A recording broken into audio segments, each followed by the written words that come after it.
Hello friends, welcome back to civil design. It is one of the best channel for civil engineers. तो friends, आज का topic बहुत ही important होने वाला है, जिसमें हम डिस्कस करेंगे हमारे ग्रीन बिल्डिंग के जो भी रेटिंग सिस्टम है और ग्रीन बिल्डिंग में जो जो कंसेप्ट होते हैं उसके बारे में हम आज डिटेल में डिस्कस करने वाले हैं गाइज। उसमें जो जो रेटिंग सिस्टम है इंडिया में और कौन कौन से अच्छे इंडिया के टॉप 10 बिल्डिंग्स है जिसके रेटिंग अच्छे हैं, उसमें कौन कौन सी क्वालिटीज़ होनी चाहिए।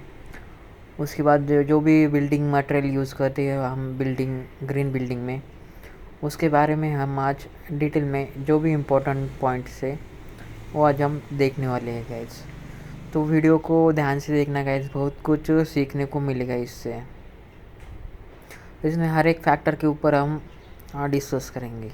ओके, तो बहुत ही इम्पोर्टेंट वीडियो होने वाला है आज का। इसमें हम इसके साथ साथ देखने वाले ड्राइंग के जो भी पेपर्स आए, जैसे A0, A1, A2, A3, A4, A5, इनके जो भी अलग अलग डायमेंशन से साइजेस है उसके बारे में हम आज देखने वाले। ड्राइंग बोर्ड्स होते हैं उसके जो भी अलग अलग साइजेस होते हैं। उसके बाद जो भी स्केल्स, मार्जिन, साइड मार्जिन होती है, साइड मार्जिन जो कि ड्राइंग के लिए लगती है।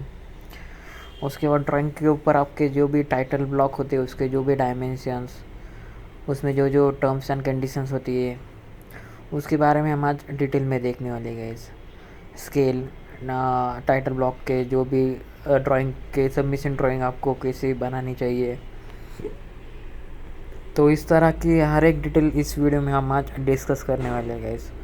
तो वीडियो को मिस मत करना गाइस। और एंडिंग में देखेंगे हम कि नॉइज़ के लेवल्स, जो भी नॉइज़ प्रोड्यूस करते हैं हमारे एरिया में, ओके, उसका लेवल कितना डीबी तक हो सकता है और उसको आप कंट्रोल कैसे कर सकते हो, कौन कौन से मटेरियल इस्तेमाल करके उसका रिड्यूस कर सकते हो नॉइज़।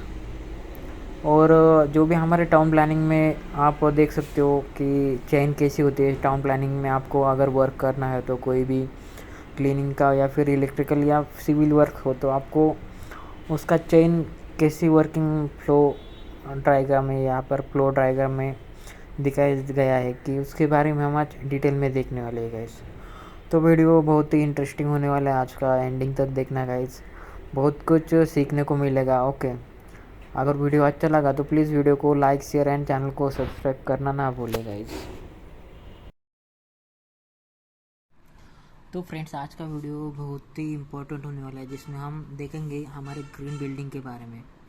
ग्रीन बिल्डिंग के ये जो रेटिंग सिस्टम है, यहाँ पर हमारे इंडिया में 3 रेटिंग सिस्टम है यहाँ पर, जो कि ग्रीन बिल्डिंग को फ्री डिफाइन करते हैं। पहले तो GRIHA, ग्रीहा, IGBC, BEE, इनके बड़े बड़े कंपनी ऑफिस है इंडिया में। ओके, यहाँ पर देख सकते हो green rating for integrated habitat system assessment.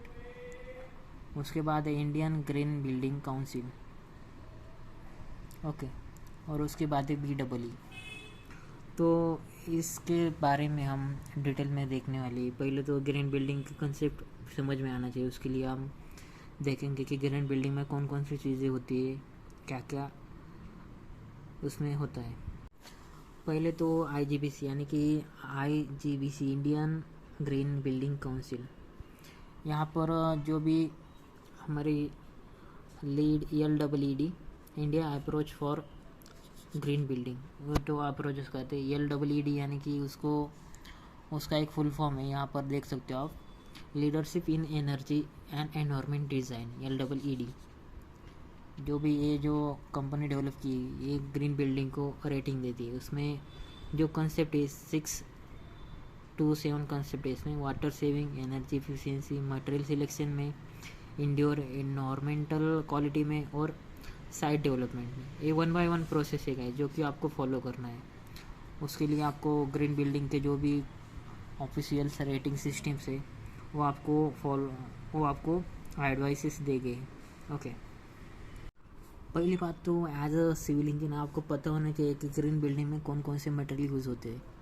यहाँ पर देख सकते हो आप, ग्रीन बिल्डिंग में जो भी मटेरियल यूज़ हो सकते हैं यहाँ पर उनका जो रूल्स है, energy efficiency, resource efficiency, affordability, water conservation, indoor air quality. तो ये सारे फंक्शंस जिसके ऊपर आपको मटेरियल चॉइसेस करने हैं। ओके, पहले तो मटेरियल होने चाहिए low and non toxic. Indoor quality air quality के बारे में यहाँ पर नॉन टॉक्सिक होने चाहिए, केमिकल एमिशन कम से कम होना चाहिए।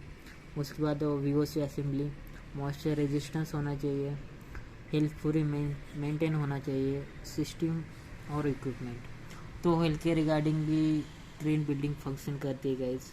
ओके, जो कि बेसिक मटेरियल यूज़ करते हैं, non toxic, minimum chemical emission. तो ये सारे बिल्डिंग मटेरियल्स आते हैं हमारे जो भी ग्रीन बिल्डिंग में। यहाँ पर अगर रिसोर्सेस में देखा जाए तो रिसाइकल्ड होना चाहिए वो।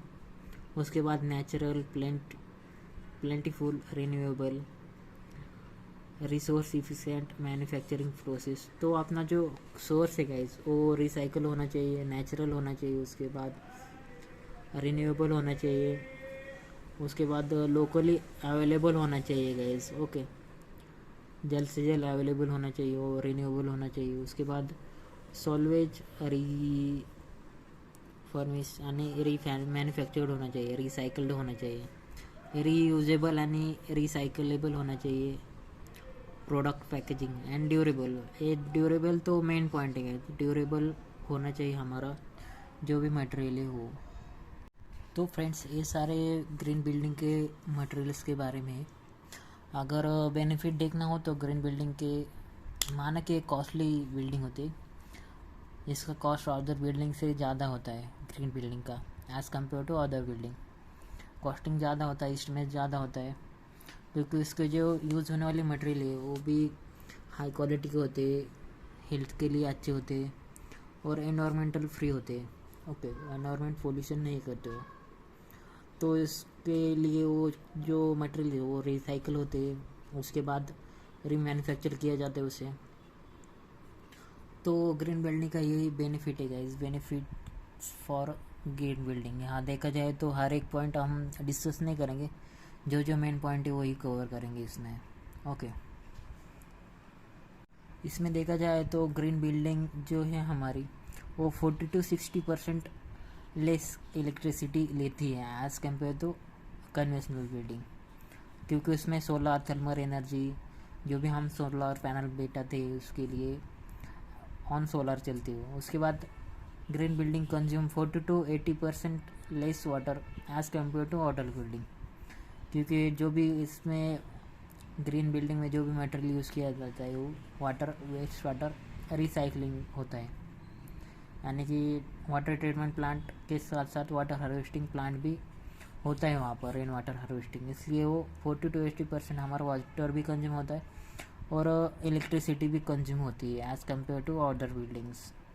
तो यही मेन इफेक्ट है गाइस, बेनिफिट है ग्रीन बिल्डिंग का। तो ये सारे बेनिफिट्स है गाइस ग्रीन बिल्डिंग के, यहाँ पर आप देख सकते हो, चाहे तो इसका स्क्रीनशॉट निकाल सकते हो आप। उसके बाद जो भी ग्रीन बिल्डिंग में रेस्ट्रिक्शन होता है, use of high ODP, ozone deflecting potential, जो भी ओजोन का डिफ्लेक्शन लेयर है वो रेस्ट्रिक्ट किया जाता है ग्रीन बिल्डिंग में। तो one of the main benefit है ग्रीन बिल्डिंग का। पहले तो ये इलेक्ट्रिसिटी कंज्यूम करती है 60 to 60%। Green building water less use करता है as compare to conventional building. उसके बाद ये हाई रेज, जो भी ओजोन लेयर का डिफ्लेक्टिंग लेयर है ओजोन का, वो अच्छी तरह से वो रजिस्ट किया जाता है। तो ये सारे फंक्शनल यूज़ है गाइस ग्रीन बिल्डिंग के। यहाँ पर जो भी यूज़ है और मटेरियल है यहाँ पर आप देख सकते हो यहाँ पर। तो फ्रेंड्स, हमने जो ग्रीन बिल्डिंग में जो रेटिंग देती है कंपनीज वो देखी थी हमने यहाँ पर green building certification in India में। यहाँ पर हमारे 3 गृहा, IGBC और BEE। यहाँ पर आप देख सकते हो कि गृहा यानी green rating for integrated habitat assessment, IGBC यानी इंडियन ग्रीन बिल्डिंग काउंसिल। उसके बाद जो हमारे आता है LEED, यानी कि यहाँ पर देख सकते हो आप, leadership in energy and environmental design.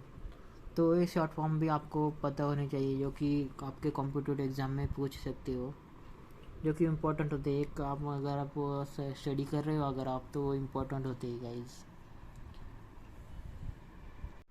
तो फ्रेंड्स हमारा पहला फुल फॉर्म है बर्न्स बिग्स मैसनरी BBM सीमेंट मोटर्स। उसके बाद DPC damp proof course, UCR uncoursed rubble, CR course rubble, door window ventilator, WC water closet, FSI floor space index floor area ratio, CCTW यानी कि country cut T code, TWT code, MH manhole, NT नैनी tap trap gully trap, galvanized iron ground level, cast iron, reinforcement cement concrete, asbestos cement, plain cement concrete. तो ये सारे हम daily use करने वाले words है guys. Okay, अगर इसके ऊपर डिटेल में वीडियो चाहिए तो प्लीज़ कमेंट बॉक्स में लिखना गाइज। ओके, ये हमारे नॉर्मल यूज़ होने वाली एब्रिविएशन से और उसके फुल फॉर्म से। उसके बाद स्केल गाइज, स्केल जो कि इम्पोर्टेंट होती है हर एक ड्राइंग के लिए। अगर आप स्केल देखेंगे तो फॉर सबमिशन और वर्किंग ड्राइंग के लिए आपको चाहिए 1:100, 1:500, 1:50। उसके बाद आपको लार्ज स्केल ड्राइंग चाहिए या फिर जनरल ड्राइंग के लिए चाहिए आपको 1:20, 1:10। फॉर एनलार्ज जो डिटेल्स के लिए चाहिए आपको ड्राइंग 1:5, 1:2, 1:1 फुल साइज। इसका मतलब क्या है 1:200 यानी कि 1 मीटर इक्वल टू 5 mm। आपका जो ग्राउंड पे 1 mm होगा, 1 मीटर होगा, वो आपको ड्राइंग पे दिखाई देगा 5 mm। उसी तरह आपको 1:20 का प्लान बनाना है फॉर लार्ज स्केल ड्राइंग, तो आपको 1 मीटर जो ग्राउंड पे हुआ वो आपको ड्राइंग में दिखाई देगा 50 mm में, तो ड्राइंग पे ज़्यादा होगा गाइज।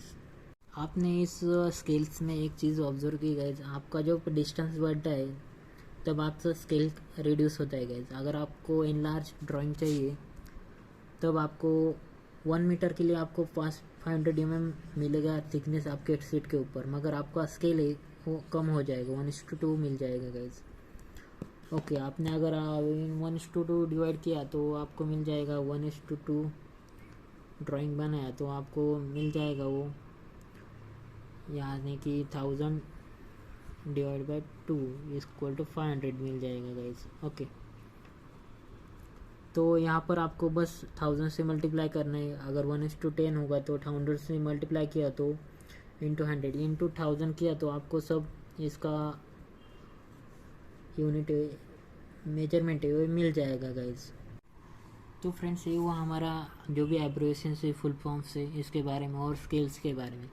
स्केल में देखा आपको अगर 1:200 का ड्राइंग के लिए आपको यूनिट पता होना चाहिए, तो आप बस 1:200 डिवाइड बाय इंटू 1000 करेंगे तो आपको 5 okay 1 metre equal to 5 mm का स्केल मिल जाएगा। यानी कि आपका जो भी ग्राउंड डिस्टेंस है वो 1 मीटर होगा और ड्राइंग का आपको 5 mm पे मिल जाएगा वो। तो ये सारी चीज़ें आपको आनी चाहिए, साइट इंजीनियर को पता होनी चाहिए। आपने डिग्री में तो ये सारी चीज़ें सीखी होगी। ओके, तो ये बेसिक नॉलेज है गाइस। एक सिविल इंजीनियर को, आर्किटेक्चर को तो आना ही चाहिए, वो तो ड्राइंग बनाना चाहिए उसको, ऑफकोर्स आना चाहिए वो नॉलेज। उसके बाद टाइटल ब्लॉक में क्या क्या होता है गाइज, अगर आपको सबमिशन ड्राइंग बनानी हो तो टाइटल यहाँ पर, उसके बाद schedule of door, Windows, block plan, area statement अपना, FSI कुछ होगा तो, site plan, location plan, sectional उसके सेक्शन 1, 2, A, B, B, उसका एलिवेशन प्लान। उसके बाद कंस्ट्रक्शन नोट्स होती है वो यहाँ पर होती है गाइस। इसके ऊपर हमने डिटेल में वीडियोस बनाए, column foundation, column scheduling, foundation के डिटेल्स, RCC डिज़ाइन के ऊपर हमने बहुत सारे वीडियोस बनाए गाइस। अगर आपको वो वीडियोस नहीं देख के तो आप प्लेलिस्ट में जाके देख लेना गाइस, बहुत कुछ सीखने के लिए मिलेगा गाइस वहाँ पर। तो एक हो गया हमारे एब्रिविएशन, स्केल्स, उसके बाद हमारा टाइटल ब्लॉक। तो आई होप आपको ये चीज़ें ध्यान में आई होगी। उसके बाद हमारा मेन पॉइंट है गाइस, जो कि सबमिशन ड्राइंग में आपको क्या क्या होना चाहिए। उसमें जो टाइटल ब्लॉक है उसके भी आपको डायमेंशन दिए होते हैं गाइस, 10 mm, 15 mm। ओके, तो यहाँ पर आपको टाइटल ब्लॉक इसी तरह बनाना है गाइस, यही स्केल लेके बनाना है। जैसे आर्किटेक्चर साइन होगी, नेम ऑफ ऑफिस होगा, स्केल वहाँ पर रिवीजन। तो ये सारी चीज़ आपको टाइटल ब्लॉक में जिस तरह डायमेंशन दिए उसी तरह आनी चाहिए गाइज। उसके साथ साथ आपको जो भी टाइटल ब्लॉक बनाने हो वहाँ पर साइड मार्जिन, जो भी कंस्ट्रक्शन नोट्स बनाने हो वहाँ पर title of drawing, details for drawing, revision, notes, not direction दिखानी आपको इम्पोर्टेंट है। यहाँ पर डायमेंशन है जो कि आप देख सकते हो। इसी तरह आपको ड्राइंग बनानी है guys as per scale. Okay, उसके बाद हमारे वीडियो का मेन पार्ट है गाइज, मेन इम्पोर्टेंट पार्ट है जो कि हमारे ड्राइंग शीट, ड्राइंग पेपर होता है उसका जो साइजेस होती है गाइज। नॉर्मली हमारा जो नोटबुक होता है उसका साइज़ होता है हमारा, देख सकते हो आप कौन सा होगा, उसका साइज़ होता है A5 नॉर्मल नोटबुक के लिए। उसके बाद A4, A3, A4 हमारा स्क्वायर टाइप होता है 210/297, A4 का हमारा नोटबुक होता है गाइज। ओके, जहाँ पर आप नोटबुक यूज़ करते हो उसका साइज़ होता है A4 में। A5 उससे कम होता है 148/210। A3 होता है हमारा 297/210 यानी कि 420, 297/420। A2 होता है हमारा 594/420 और हमारा A1 होता है 841/594। तो फ्रेंड्स यहाँ पर आप देख सकते हैं हमारे जो भी ड्राइंग पेपर्स है जैसे A0, 1, 2, 3, 4, 5। यहाँ पर जो भी डायमेंशन है 210, 148, 210, 297, 297/420। यहाँ से उसके बाद 494, 594/841, 841/1189। तो A0 से लेके A5 तक ड्राइंग है। यहाँ पर आप देख सकते हो A0 अपना, A5, A4, A3, A2, A1 हमारा लार्जेस्ट स्केल, लार्जेस्ट साइज है पेपर का। ओके, उसके बाद A2, A3, A4, A5। तो यहाँ पर देख सकते हो आप एज़ पर IS 962/1989 से इस तरह आप A1 to A0 to A5 हमारे ड्राइंग के पेपर साइजेस है गाइज। आपने इसमें पेपर साइजेस तो देख लिए A1, A2, A3, A4। उसके बाद आपके जो ड्राइंग बोर्ड्स है उसके भी साइजेस होते हैं। जैसे कि हमारा B0 होता है 1.5 मीटर बाई 1 मीटर, B1 होता है 1 मीटर बाई 0.7 मीटर, B2 होता है 7 metre 0.7 metre by 0.5 metre, B3 होता है हमारा 5 मीटर 0.5 मीटर बाई 0.350 मीटर। तो ये सारी चीज़ें हमारी MM में है। यहाँ पर 841 mm बाई 1189 mm, यहाँ पर 1.5 मीटर यानी कि 1500 mm बाई 1000 mm। ओके, तो ये हमारी साइजेस थी ड्राइंग पेपर की और ये हमारी साइजेस है एज पर ड्राइंग बोर्ड। तो एज़ पर IS कोड 9621989 से हमने देखा कि हमारी ड्राइंग पेपर साइजेस और साइजेस ऑफ हमारे ड्राइंग बोर्ड्स। तो उसके बाद है हमारे side margins. Okay, side margins आपको कितनी देनी है, अगर आपको टाइटल ब्लॉक भी देखा आपने, टाइटल ब्लॉक में आपने को कितनी मार्जिन देनी होती है वहाँ पर आप देख सकते हो टाइटल ब्लॉक बनाते टाइम जिसके टाइप आपको मार्जिन देनी पड़ती है। यहाँ पर आप MM में यहाँ पर सब कुछ डायमेंशन लिखा हुआ है। वैसे हमारे फ्रेम के लिए आपको मार्जिन देनी पड़ती है सीट के लिए 20, 40, 20, 20, यानी कि इस साइड से आपको 40 देती है क्योंकि यहाँ पर कोई पंचिंग वगैरह होगा इस साइड में। ओके, ड्राइंग सीट में हमारे फाइल में लगाने पड़ती है फाइल। ओके, वहाँ पर पंचिंग वगैरह होगा इसलिए आपको 40 mm का जो मार्जिन है वहाँ पर देना है guys. 40 mm, 20 mm, 20 mm, 20 mm, बाकी साइड में 20, इस साइड में 40 mm देना है। तो ये चीज़ें आपको ध्यान में रखनी चाहिए गाइज एज आर्किटेक्चर, ये तो आपको आना ही चाहिए।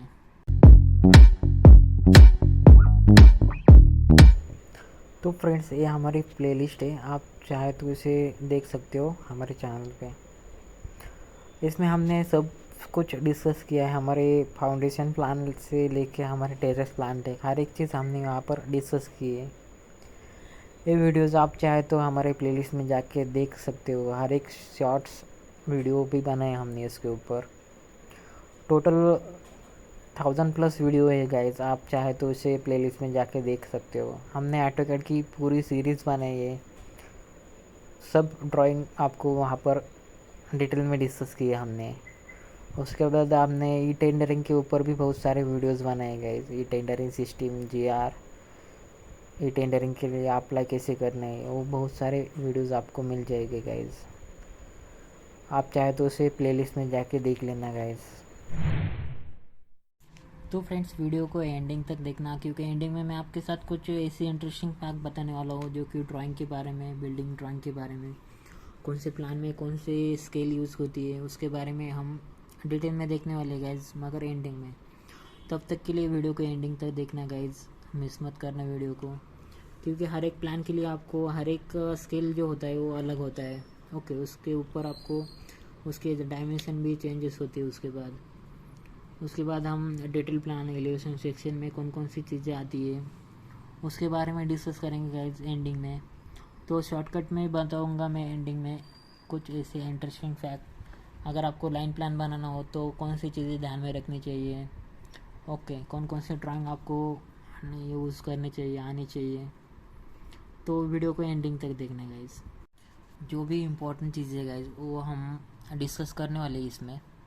ओके, इस साइकिल में पहले तो जब वर्क ऑर्डर निकलता है, वर्क डन आपको उसके बाद मिलेगा। वर्क ऑर्डर निकलता है तब सिविल इंजीनियर, साइट इंजीनियर बाद में लगेंगे। उसके पहले आपको वर्क का जो भी एस्टिमेशन है वो निकालना पड़ेगा। अगर कोई इलेक्ट्रिकल का वर्क हो या फिर रोड वर्क हो, सिविल के रिलेटेड कोई डैम का वर्क हो, या फिर कोई भी अपना जो भी कमर्शियल वर्क, रेसिडेंशियल हमारा भाड़ा जैसा वर्क हो, या फिर जो भी हमारे सिविल के रिलेटेड वर्क हुए, डैम के रिलेटेड, रास्ते के रिलेटेड, इंडस्ट्रियल वर्किंग होता है, बहुत सारी वर्किंग होती है सिविल में।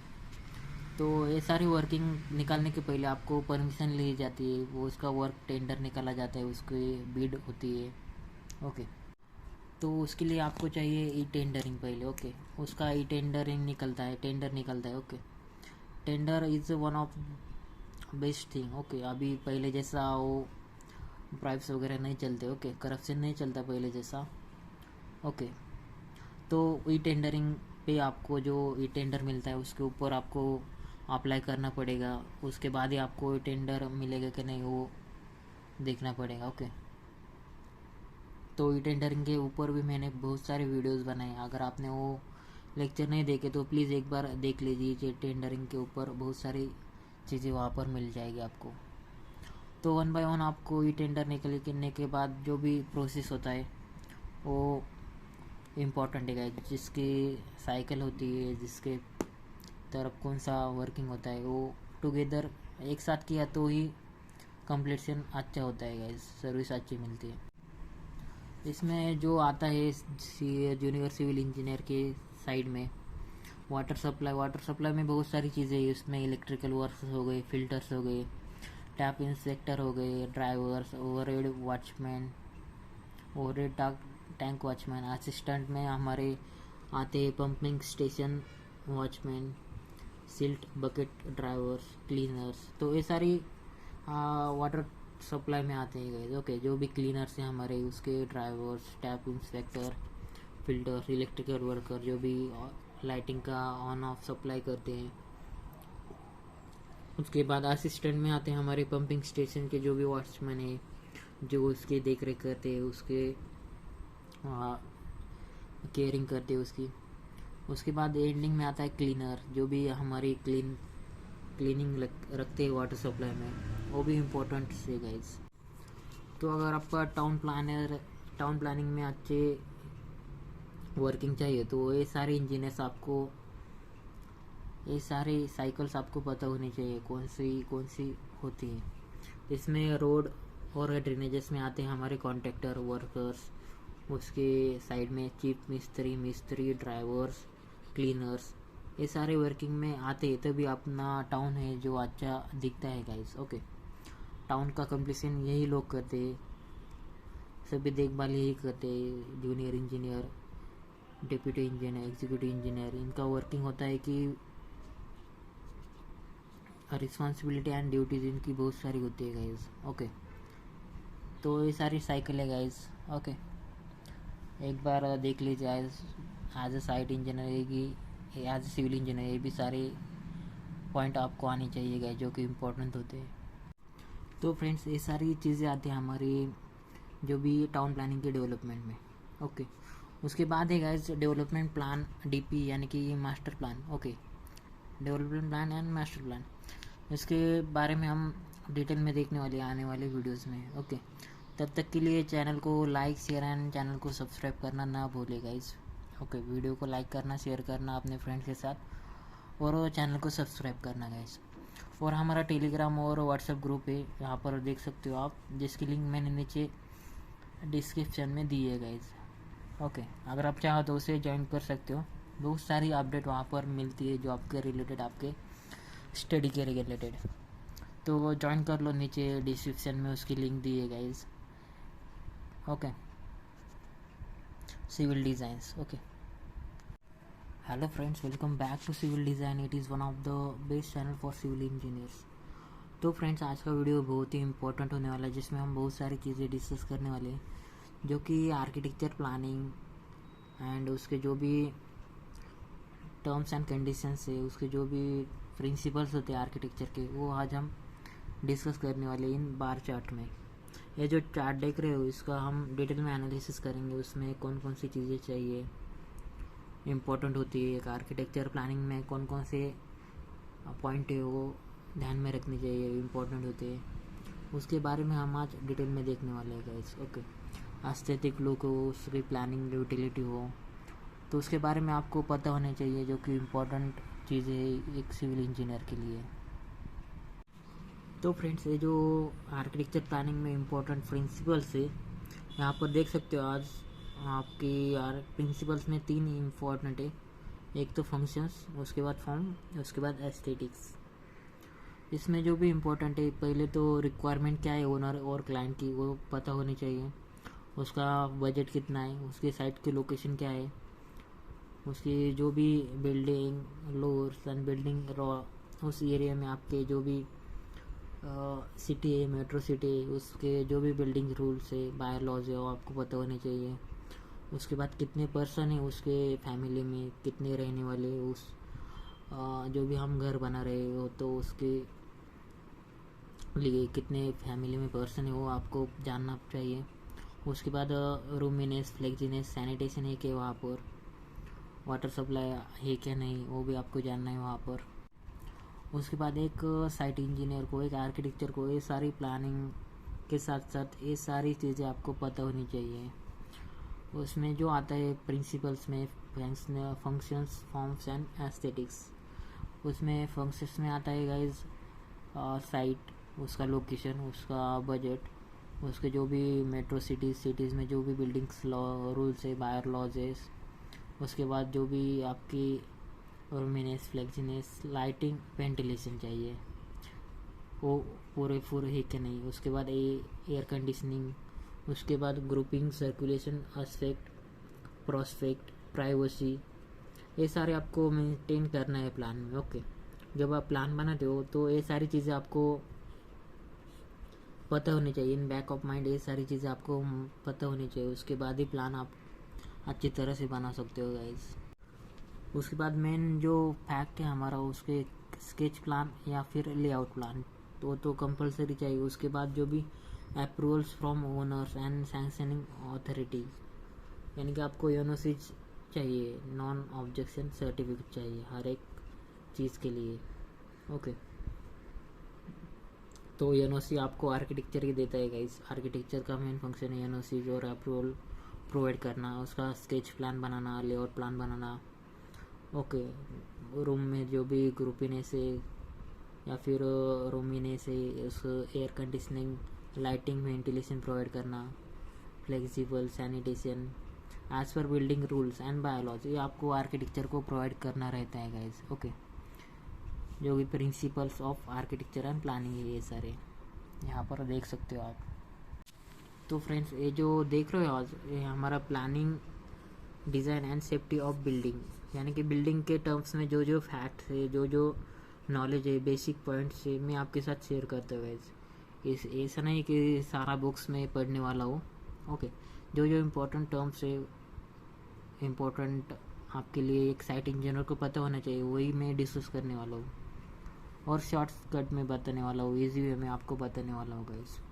उसके बाद जो भी फॉर्म्स में आपके जो भी स्ट्रक्चरल डिज़ाइंस, उसके to resist forms on wind rain and earthquake. तो स्ट्रक्चर रेजिस्टेंस भी होना चाहिए, forms on rain earthquake, climatic change हो तो वो आपको रेजिस्टेंस करना चाहिए स्ट्रक्चर, सेफली आपका स्ट्रक्चर होना चाहिए सेफ। ओके, तो एक आर्किटेक्चर को, एक सिविल इंजीनियर को ये सारी चीज़ें पता होनी चाहिए। आपको प्लान तो मिल जाएगा, लेआउट प्लान मिल जाएगा, उसके साथ साथ उसके जो भी मटेरियल से मेथड ऑफ कंस्ट्रक्शन, जो टेक्निक इस्तेमाल करने वाले हो आप, उसके बाद इकोनॉमिकल है कि नहीं वो भी आपको देखना पड़ेगा। ओके, जो फॉर्म से इसमें आप जो भी method of technique of construction है, यहाँ पर अभी तो एलो फॉर्म का कंस्ट्रक्शन चलता है, जो भी बिल्डर से रियल इस्टेट में वो एलो फॉर्म यानी कि माइवन MIVAN माइवन में कंस्ट्रक्शन चालू है अभी। ओके, MIVAN तो मीवन भी बोलते हैं, माइवन भी बोलते हैं उसको। तो एलो फॉर्म का कंस्ट्रक्शन है, न्यू टेक्निक है अभी फ़िलहाल तो एक सिविल इंजीनियर को, एक आर्किटेक्चर को, एक इंटीरियर डिज़ाइन को अपडेट रहना पड़ता है गाइस। हर एक टेक्निक है, नई नई जो मार्केट में टेक्निक्स आती है, नए नए मेथड्स आते हैं, उसके साथ साथ आपको डेवलप करना पड़ता है आपको अपना नॉलेज। ओके, अभी जो आ रही है मी1 या माई1, उसमें जो एलो फॉर्म का यूज़ किया जाता है, सिर्फ उसको जो ब्रिक वॉल कर रही थी हमारी, वो ब्रिक से नहीं बनती, वो सीधा कॉन्क्रीटिंग से कर दी वहाँ पर भी। ईजी है, बहुत फास्ट कंस्ट्रक्शन है। ओके, बहुत फास्ट वे में कंस्ट्रक्शन होता है माई1 का। तो ये अपडेटेड नॉलेज आपको पता होना चाहिए, जो कि मार्केट में क्या क्या चीज़ें चल रही है, और उसका भी नॉलेज आपको पता होना चाहिए, एक आर्किटेक्चर को, एक सिविल इंजीनियर को, एक साइट इंजीनियर को। उसके बाद जो भी आर्किटेक्चर के प्रिंसिपल है, उसका मेन पॉइंट है एस्थेटिक लुकिंग में भी होना चाहिए। उसके बाद nature, environment, unity, contrast, proportion, scale, expression, character of building, interior design, colour, landscape architect. तो हर एक पॉइंट पे एक एक वीडियो बन सकता है गाइज, एक वीडियो, यानी कि नेचर, एनवायरनमेंट, यूनिटी में आप देख सकते हो हर एक जो भी हमारा रूम है, बेडरूम है, किचन है, हॉल है, लिविंग है, उसका यूनिटी होना चाहिए। उसके बाद कॉन्ट्रास्ट, प्रोपोर्शन में होना चाहिए हर एक रूम साइज, स्केलिंग में होना चाहिए आपका ड्राइंग वगैरह और रूम साइजेस भी। एक्सप्रेशन, कैरेक्टर ऑफ बिल्डिंग कैसा है वो आपको पता होना चाहिए। उसके बाद इंटीरियर डिज़ाइन में तो एक डिग्री ही बन जाएगी आपकी, कलर्स, लैंडस्केप आर्किटेक्ट। तो ये सारी चीज़ें आपको पता होनी चाहिए एक आर्किटेक्चर को, एक सिविल इंजीनियर को। यहाँ पर जो मेन पॉइंट है फॉर्म, यहाँ पर फॉर्म में आते हैं हमारे प्रिंसिपल्स ऑफ आर्किटेक्चर में, प्लानिंग में। इसके दो फॉर्म्स, एक तो कंटिन्यूअस और दूसरा डिसकंटिन्यूअस। कंटिन्यूअस यानी कि आपका जो भी शेप ऑफ बिल्डिंग है, उसके जो भी depend on the element use which are design by structural engineer for protecting from sun, rain, wind and earthquake. Okay, protect करने के लिए आपको फॉर्म बनाया जाता है। उसके डिसकंटिन्यूस एंड डिसकंटिन्यूस। कंटिन्यूस में आते हैं हमारे प्लेट, सेल्स, डोम्स, कर्सिव्स, और डिसकंटिन्यूस में आते हैं हमारे beams, columns, post, panel, traces. तो ये तो हो गया हमारे स्ट्रक्चरल फॉर्म। ये एस्थेटिक का पूरा दिया है यहाँ पर, ये मैं पूरा पढ़ने वाला नहीं हूँ, आपको शॉर्टकट में बताया यहाँ पर। तो ये सारी चीज़ें आपको पता होनी चाहिए गाइज। तो गाइस, मेरा एक कंस्ट्रक्शन फर्म भी है, dream homes builders and developers. अगर आपको कोई 3D एलिवेशन चाहिए, 3D प्लान चाहिए, या फिर आपको बिल्डिंग का कोई भी RCC डिज़ाइन के रिलेटेड कोई भी वर्किंग चाहिए, एस्टिमेशन, प्लानिंग, शेड्यूलिंग, उसके बाद क्वांटिटी सर्वे का कोई भी वर्क हो, तो मुझे आप फ्रीली कॉल कर सकते हो गाइस। अगर आपको आर्किटेक्चर ड्राइंग चाहिए, प्लानिंग चाहिए, उसके बाद उसका जो कोई भी इंटीरियर वर्क हो आपके घर का या फिर आपके फ्रेंड्स का, तो मुझे फ्रीली आप कॉल कर सकते हो गाइज़। अगर आपको कोई भी आरसीसी के रिलेटेड कोई भी प्रॉब्लम आ जाए तो मुझे फ्रीली कॉल करना गाइज़। आप चाहे तो मेरा कॉन्टैक्ट नंबर और मेरी जो भी कॉन्टैक्ट डिटेल है यहाँ पर दी है मैंने। Thank you. तो ये सारे नॉइज़ के लेवल है मॉडरेट, लाउड, वेरी लाउड, डिफायरिंग, यानी कि आपके सेंसेशन के बहुत आपको दिक्कत दे सकता है, प्रॉब्लम दे सकता है हेयरिंग में। उसके बाद रियल ट्रैफिक का जो नॉइज़ होता है 10 to 110 dB यानी कि डेसिबल एट अबाउट 30 मीटर। उसके बाद एयर ट्रैफिक का 110 डेसिबल। उसके बाद automobile horns 110 decibel. Jet aircraft at 45 metre 135 dB। तो ये हाईएस्ट है जैक एयरक्राफ्ट का। तो ये सारे सोर्सेस थे हमारे नॉइज़ के। ये नॉइज़ का जो भी यूनिट है उसमें आपको दिया है, उसके बाद सेंसेशन दिया है। तो ये सारे फैक्ट बिल्डिंग सर्विसेज में आते हैं गाइस, ओके, जो कि आपको पता होने चाहिए। उसके बाद हमारे जो भी कंस्ट्रक्शन मटेरियल है उसमें जितना नॉइज़ प्रोड्यूस होता है उसके बारे में देखेंगे। अगर आपको फाइबर बोर्ड पार्टीशन लिया 12.5 mm का तो एवरेज रिडक्शन होता है 20 dB, ओके। अगर आपने एक कंस्ट्रक्शन मटेरियल यूज़ किया आपने पार्टीशन एज ए पार्टीशन तो आपका नॉइज़ जो है उसका लेवल का रिडक्शन होगा 20 dB तक। आपने अगर 7.5 थिकनेस ली यहाँ पर 12.5 की जगह तो आपको ये नॉइज़ है वो कम रिड्यूस होगी। या फिर आपने 7.5 kg per metre square seed glass partition use किया तो आपका नॉइज़ 25 डेसिबल तक रिड्यूस होगा। यानी कि यहाँ से 50 आता था तो 25 कम किया तो 25 ही रहेगा, 25 डेसिबल ही आपको सुनाई देगा। उसके बाद आपने अगर प्लास्टर बोर्ड यूज़ किया 10 mm का तो आपका नॉइज़ 25 dB तक रिड्यूस हो सकता है। 6.5 mm ग्लास पार्टीशन यूज़ किया तो आपका नॉइज़ 30 डेसिबल तक रिड्यूस होगा। यानी कि आपने ग्लास पार्टीशन यूज़ किया तो आपको ज़्यादा नॉइज़ रिडक्शन मिलेगा वहाँ पर, ओके। ऑफिस में आपको वर्क करने के लिए कुछ साइलेंट लगता है, पीस लगता है वहाँ पर, तो आपको एक ग्लास पार्टीशन, प्लास्टिक बोर्ड या फिर पार्टीशन लगाना पड़ता है नॉइज़ कम होने के लिए। तो ये सारी चीज़ें आपको पता होनी चाहिए एक साइट इंजीनियर को, एक सिविल इंजीनियर को। अगर आप स्टूडेंट हो तो आपके लिए ये कॉम्पिटिटिव एग्ज़ाम में पूछा जाएगा कि कौन से एरिया में कितना नॉइज़ होता है, रिड्यूस करने के लिए क्या क्या यूज़ करना पड़ेगा। तो नॉइज़ रिडक्शन के लिए हम यूज़ करेंगे 10 mm thick brick partition wall, concrete wall with plaster on both side. अगर आपने 10 सेंटीमीटर यानी कि 4 इंचेस की वॉल ली तो आपको नॉइज़ 40 डेसिबल तक रिड्यूस हो सकता है। अगर आपने 20 सेंटीमीटर यानी कि 9 इंचेस वॉल ली with plaster on both side तो आपका नॉइज़ होता है 50 dB तक रिड्यूस होगा। उसके बाद आपने ज़्यादा थिकनेस बढ़ा यूज़ की 40 सेंटीमीटर यानी कि 18 इंचेस की वॉल लगाई तो आपका नॉइज़ होगा 55 डेसिबल तक रिड्यूस होगा गाइज। तो ये इसी के लिए आपने वॉल प्रोवाइड किए जाते हैं अपने रूम में, अपने फ्लैट्स में, 2 BHK 1 BHK, क्योंकि नॉइज़ रिडक्शन हो जाए, ओके। बेडरूम में नॉइज़ कम आ जाए इसलिए हम अच्छी तरह से सो सकते हैं फिर।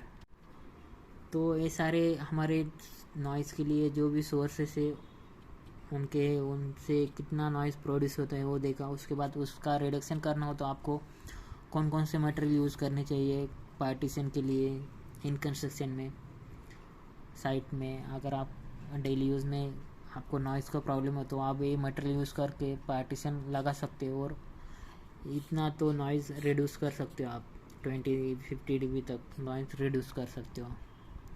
तो ये सारी चीज़ें आपको पता होनी चाहिए एक सिविल इंजीनियर, साइट इंजीनियर को। अगर आप स्टूडेंट हो तो आपको एग्ज़ाम में पूछा जाएगा कि कितने कौन सा एरिया कौन सा कितना नॉइज़ प्रोड्यूस किया करता है, ओके। देख सकते हो आप यहाँ पर कौन कौन से एरिया में कितना नॉइज़ प्रोड्यूस होता है और कौन कौन से पार्टीशन हम यूज़ कर सकते हैं नॉइज़ रिडक्शन के लिए। तो फ्रेंड्स, मैंने कहा था वीडियो को एंडिंग तक देखना, वीडियो को स्किप मत करना। आज की जो इंटरेस्टिंग फैक्ट है गाइज, हमारे जो भी बिल्डिंग से ड्राइंग होते उसमें आपको अलग ड्राइंग प्लान के लिए अलग स्केल यूज़ करना पड़ता है गाइज। जैसे कि आपको कौन कौन से ड्राइंग चाहिए तो आपको पता होना चाहिए। आपको प्लान का टॉप व्यू चाहिए, elevation, front view, side view, sections, working drawing चाहिए। उसके बाद आपको डोर, विंडोज़, स्टेयरकेस, फाउंडेशन का शेड्यूल चाहिए, एरिया स्टेटमेंट चाहिए, कंस्ट्रक्शन नोट प्रोवाइड किए हुए चाहिए ड्राइंग पे। उसके साथ साथ आइसोमेट्रिक व्यू चाहिए, ऑब्लिक व्यू चाहिए, प्रोस्पेक्टिव व्यू चाहिए गाइस। ओके, उसके ऊपर से हम जो भी डेटा है मेजर ड्राइंग से वो आज निकाल सकते हो। उसके ऊपर प्रेजेंटेशन ड्राइंग से इसके ऊपर पूरा डेटा मिल जाएगा आपको, जो भी विंडोज़ डोर शेड्यूल है। ओके, आज की जो इंटरेस्टिंग फैक्ट है गाइज, इसमें हम देखेंगे स्केल। हमारे जो भी लोकेशन प्लान है उसके लिए आपको ज़्यादा स्केल लगेगी, 1:1000 स्केल जाएगी। आपको स्केल के लिए यूनिट नहीं होता गाइज। ओके, आपका जो ग्राउंड पे डिस्टेंस होगा 1 मीटर, तो आपका सेम होगा वो ड्राइंग पे 1 mm। आपने पहले वीडियोस में देखा, स्केल इज़ अपोजिट टू हमारा ग्राउंड डिस्टेंस टू हमारा map seat distance. Okay, side plan के लिए आपका स्केल चाहिए 1:500, लेआउट प्लान के लिए चाहिए सेम, फ्लोर प्लान के लिए 1:100, service plan same, terrace parking plan के लिए सेम चाहिए 1:100 का स्केल। तो फ्रेंड्स, ये सारी चीज़ें आपको, अगर आप एक आर्किटेक्चर है, सिविल इंजीनियर है, तो आपको पता होनी चाहिए कि कौन सी ड्राइंग पे आपको कौन सा स्केल यूज़ करना है।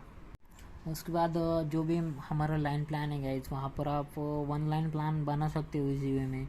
आपका 4 meter by 6 meter lobby, WC bath, bedroom, kitchen, staircase, landing, parking, veranda, ये सब दिखा सकते हो इसमें। ओके, तो लाइन प्लान में आप वन वे में दिखा सकते हो इजी वे में, वॉल की थिकनेस दिखाए बिना भी। तो ये सारी ट्रिक्स आपको पता होनी चाहिए। ओके, उसके बाद जो भी टाइप्स ऑफ ड्राइंग देखे आपने, यहाँ पर आपको एक कन्वर्जन भी पता होना चाहिए। इसके ऊपर हमने डिटेल में वीडियोस बनाए कन्वर्जन फैक्टर के लिए, square metre to metre square to square feet, cubic feet to cubic metre, एकड़, हेक्टर, गुंटाज, ये सारे वीडियोस हमने प्लेलिस्ट में आपको मिल जाएंगे गाइज। अगर आपने वो वीडियोस नहीं देखे तो प्लीज़ एक बार प्लेलिस्ट में जाके देख लेना गाइज, बहुत कुछ वहाँ पर सीखने को मिलेगा आपको। तो फ्रेंड्स, और एक बात, आपको हर एक बिल्डिंग में कोई भी बिल्डिंग डिज़ाइन करने होते हैं उसके लिए आपको सेंटर लाइन प्लान चाहिए। उसका जो वर्किंग ड्राइंग्स और सबमिशन ड्राइंग्स चाहिए उसके बारे में हम देखेंगे। पहले तो सेंटर लाइन प्लान चाहिए, उसके बाद floor plan for each floor in a proper scale. उसके बाद उसका elevation, sectional view, staircase, bath, WC, kitchen, जो कि इसका सेक्शनल व्यू चाहिए, जो कि ये सब दिखाए, बाथरूम, किचन, WC। उसके बाद उसका 3D view, prospective view, isometric view चाहिए उसका। उसके बाद details of Windows, door, grill with sizes and specification. तो ये सारे वीडियोस पहले भी हमने यहाँ पर डिटेल में वीडियोस बनाए गाइस, ये सारे आप प्लेलिस्ट में जाके देख सकते हो। हर एक वीडियो हमने डिटेल में वहाँ पर बनाया है। तो हमारे वर्किंग ड्राइंग में और सबमिशन ड्राइंग में हमारे जो आते हैं centre line plan, elevation, sectional view, prospective view, उसके बाद centre line of column detail में, उसके बाद फाउंडेशन प्लान, कॉलम का शेड्यूल, बीम का शेड्यूल, फाउंडेशन कॉलम का शेड्यूल। ओके, उसके बाद details of water supply and drainage of plumbing services, ये MEP वर्क में आता है, मैकेनिकल, इलेक्ट्रिकल, प्लम्बिंग वर्क में। ओके, तो ये सारी चीज़ें आपको पता होनी चाहिए एक साइट इंजीनियर को, एक सिविल इंजीनियर को, कौन कौन सी प्लान्स आपको ज़रूरी है अप्रूवल के लिए और ऑन साइट कौन कौन से रिक्वायर है।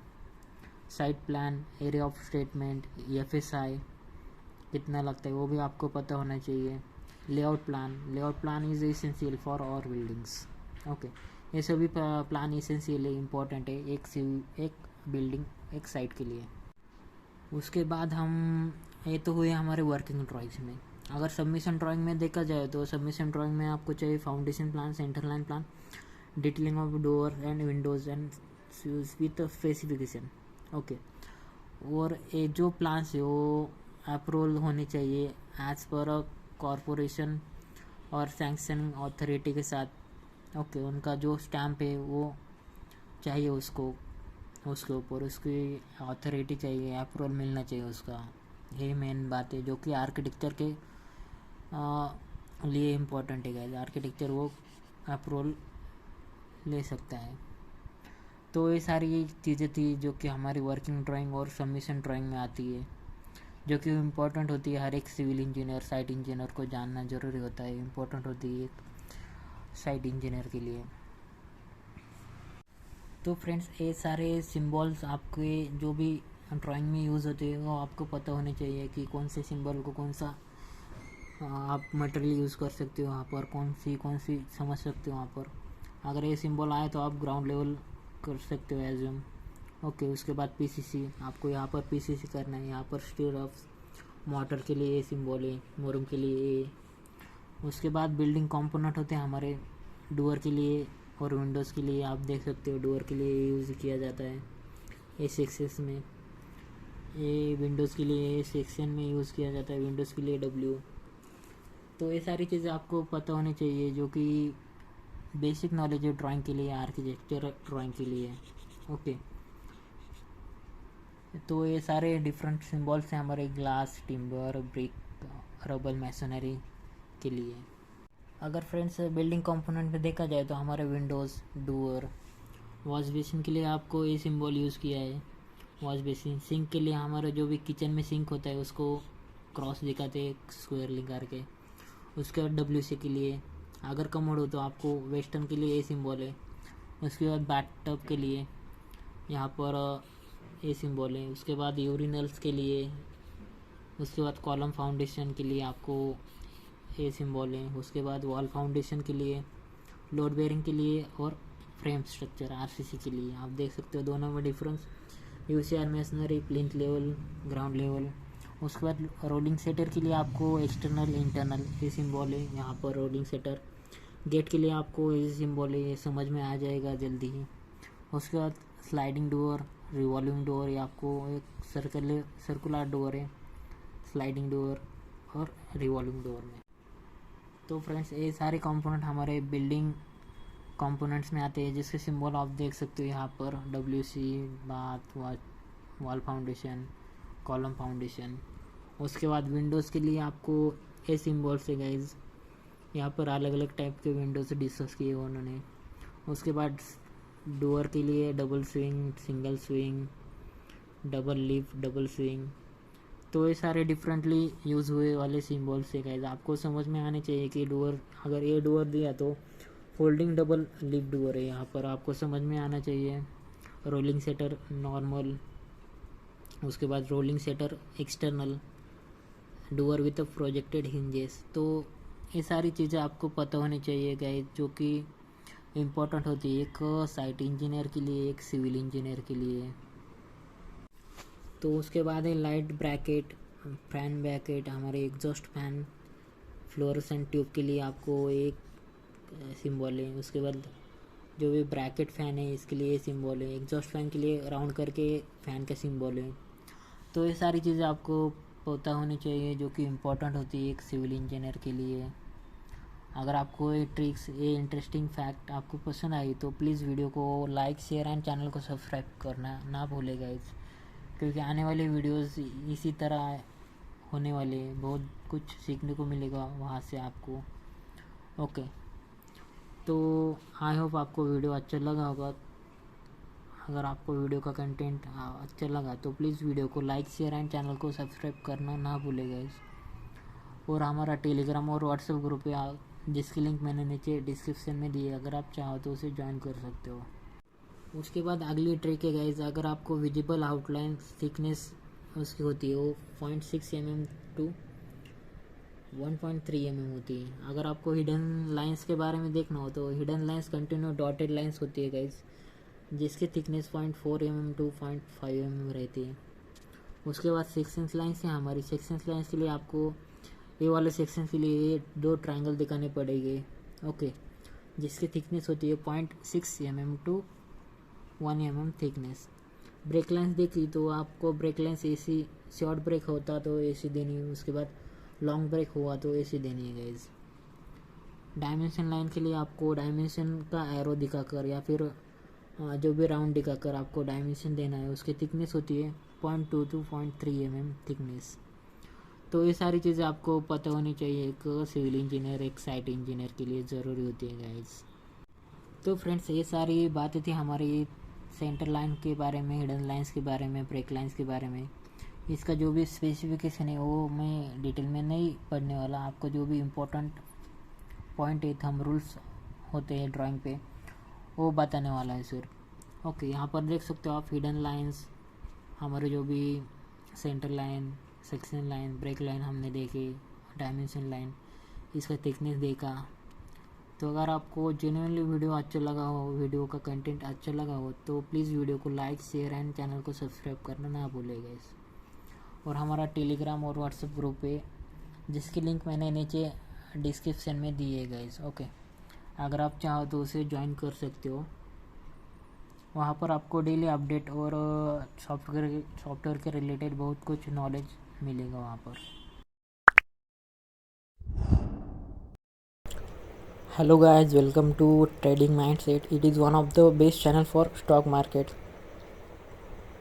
अगर आप ट्रेडिंग में, शेयर मार्केट में इंटरेस्टेड हो, अगर आपको शेयर मार्केट में बारे में कुछ भी जानना हो, तो आप हमारे चैनल को ज्वाइन कर सकते हो। नीचे मैंने डिस्क्रिप्शन में उसकी लिंक दी है गाइज। अगर आप अपना शेयर मार्केट में अपना सेकेंडरी इनकम सोर्स बनाना चाहते हो शेयर मार्केट को, तो आप हमारा चैनल ज़रूर ज्वाइन कीजिएगा, इस ट्रेडिंग माइंडसेट। अगर अभी तक आपने डीमैट अकाउंट ओपन नहीं किया तो हमारे लिंक से आप वो डीमैट अकाउंट फ्रीली ओपन कर सकते हो गाइस, जिसका कोई भी चार्जेस आपको नहीं लगेंगे और लाइफ टाइम के लिए आपको वो फ्री में मिलेगा गाइस। चाहे तो आप एंजल ब्रोकिंग का कर लो या फिर जीरोधा या फिर अपस्टॉक का कर लो, तीनों ही बेस्ट ब्रोकिंग प्लेटफॉर्म है गाइस। नीचे मैंने डिस्क्रिप्शन में लिंक दी है, उस लिंक से आपने अकाउंट ओपन किया तो आपको हमारा VIP मेंबरशिप मिलेगा ग्रुप का, ट्रेडिंग माइंडसेट के लिए। बस आपको उसका स्क्रीनशॉट हमारे व्हाट्सएप पे डालना होगा, मैं आपको VIP मेंबरशिप में ग्रुप में आपको ज्वाइन कर लूँगा गाइज। थैंक यू, ज्वाइन करो हमारे चैनल को ट्रेडिंग माइंडसेट, नीचे डिस्क्रिप्शन में लिंक है।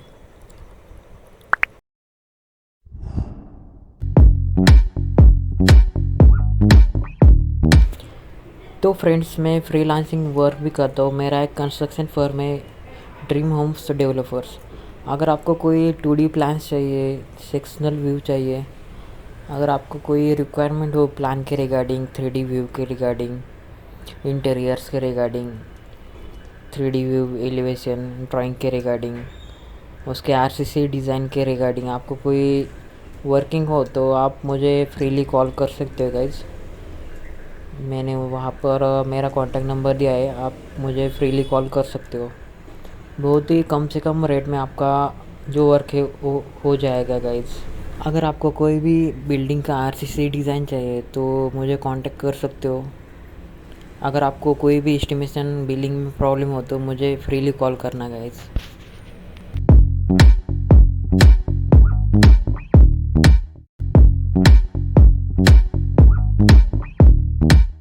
तो फ्रेंड्स, आपको कोई कॉम्पिटिटिव एग्ज़ाम का बुक्स बाय करना हो तो आप मेरा लिंक का यूज़ कर सकते हो। मेरा लिंक का यूज़ करके आप बाय कर सकते हो, आपका जो भी बुक्स आपको बाय करने हो तो मैंने डिस्क्रिप्शन में इसकी लिंक दी है गाइस। जो कि आप ESE गेट का प्रिपरेशन कर रहे हो या फिर SSC JEE का प्रिपरेशन कर रहे हो या फिर आपके साइट इंजीनियर के लिए जो भी हैंड बुक है, मैंने नीचे डिस्क्रिप्शन में लिंक दी है गाइस। अगर आपको ये बुक चाहिए तो आप हमारे लिंक से बाय कर लो गाइस। यहाँ पर आर का MCQ टाइप बुक है, वो बहुत ही अच्छा बुक है गाइस। और बहुत सारे अच्छे बुक्स मैंने नीचे डिस्क्रिप्शन में दिए है गाइस, अगर आप चाहो तो उसे बाय कर सकते हो।